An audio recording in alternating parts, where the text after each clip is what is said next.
And joining us today in our Book Talk segment, great to welcome a woman who has put together a book. It's in its third edition now. It's going to help a lot of folks, I'm sure. It's called How to Care for Aging Parents, a one-stop resource for all your medical, financial, housing, and emotional issues. We're joined today by Virginia Morris. And Virginia, good to talk to you. How are you today? I'm good. Thanks for having me on the show. Just seeing the notes here, you live up in Long Island, so I grew up there as well. How are things up there? Pretty cold and snowy up here. That's why I'm here in Florida. Yeah, good idea. Well, and speaking of Florida, I know it's not just Florida, but I'm sure a lot of folks down here are dealing with the issue of caring for aging parents. A timely book. I know it's the third edition of it, and I guess I was kind of shocked about the statistics. 42 million Americans now, according to the notes I got, taking care of an aging parent or relative. That's quite a high number. Well, and a lot of them are taking care of two parents and in-laws and a whole kind of a range of people, not just one parent. I guess people are living longer, but obviously with that comes different, health issues, whether it's, Alzheimer's, dementia, or other health issues that go along with it. So there's a lot more things to deal with now, not just the insurance end, but finding people that can care for these parents. And if you can't do it yourself, where do you go? I guess that's where your book comes in, right? Well, yeah, there and all the practical details and emotional details, I think part of this is not just how do you care for your parent, but how do you care for yourself when you're caring for your parent. Caregivers can really become run down and sick and exhausted by this. So, part of it is just helping people find support and urging them to get help and sort of accept the limits of what they can do because, you want to do everything and you run yourself ragged. I've seen interviews in the past with like you said, the caregiver itself. They can get run down and they become perhaps ill, and then you're really in a bind. So you have to have some kind of balance, even if you are caring for a parent going through that. You have to take care of yourself if you're not doing any good if you get sick, right? That's right. You're actually going to be a better caregiver. I mean, it's ironic and hard to believe, but if you can take time out for yourself and do other things, you'll actually be a more efficient and a calmer and a kinder caregiver. So it works for everybody.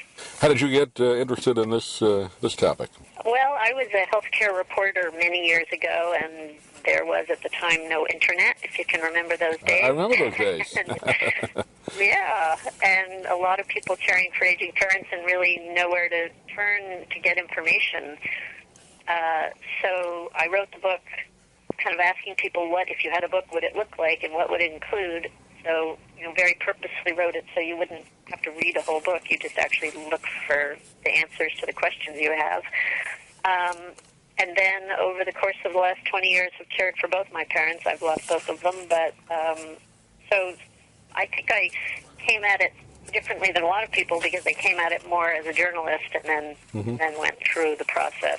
Yeah, it is a referral type of book just for our listeners now, so it's not the case you have to read every page of it. You go to the topic that affects you at that moment, and you break it down in easy to understand terms. I think so many people get overwhelmed with all the information out there, and terminology when you're dealing with illnesses and stuff, it can get overwhelming. Oh, definitely, and it's it's just helpful, I think, to know too that other people are going through it, which is why I have sort of little short quotes sprinkled through it, because you sort of, that's how I feel too, and people need that support of that they're not alone, that some of their worst thoughts are things other people think too, sure, and that they have that support.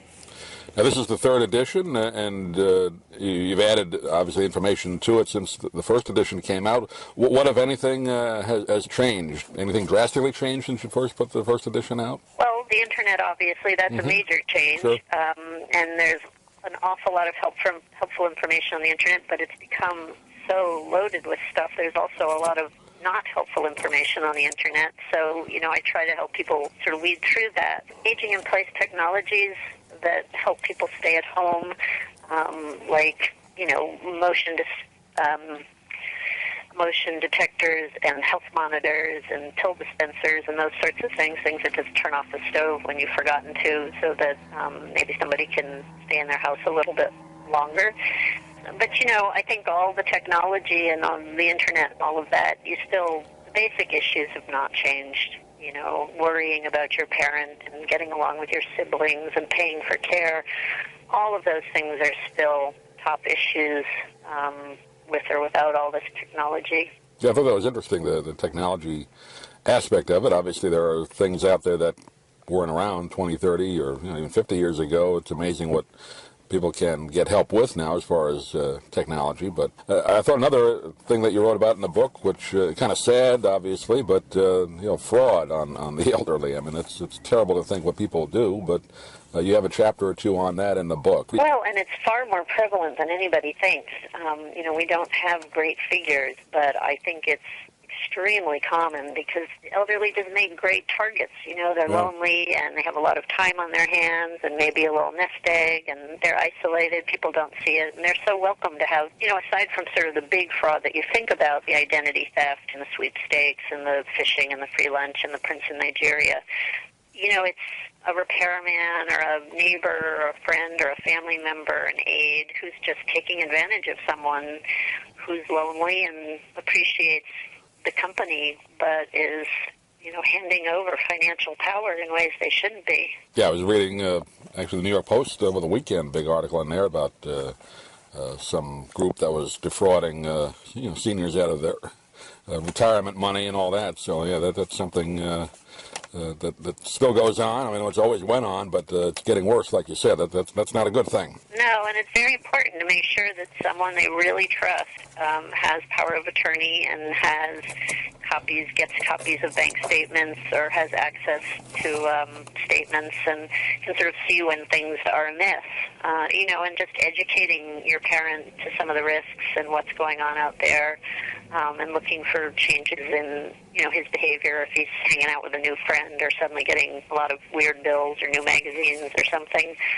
Just being aware of it yourself and keeping an eye on things is important. Well, are things improving? I know we talked about the statistic, 42 million Americans going through this, but are you optimistic that it's going to get a little bit better, or how are we approaching this now? I know a lot of people are hitting the 65 and over age group in the next few years, or if they're not already there. Well, it's changing. I don't know about improving, but it's changing. Mm-hmm. People are living longer, and they're living longer with pretty severe disabilities. So how to care for somebody, how to pay for that care are all big issues. But there's more and more options out there. There's more housing options. There's more, as we said, technology and ways to stay at home, ways to stay in touch, and so people aren't so isolated. So it's evolving, but I think we, have a lot of work to do, and it's, a lot of it is communicating and planning and organizing and finding the support you need to get through it. Well, I know we have limited time today, Virginia, and we just want to give the audience a bit of a taste of what's in the book. It's called How to Care for Aging Parents. And Virginia, you have a website? People can get a hold of the book or review if they like? Yeah, it's called careforagingparents.com, or it's available in pretty much all bookstores or major bookstores. Great. Published by Workman Publishing for people that want to look it up that way. And Virginia, appreciate you taking a few minutes and look forward to talking to you again sometime. Thanks for joining us today. Well, thanks so much.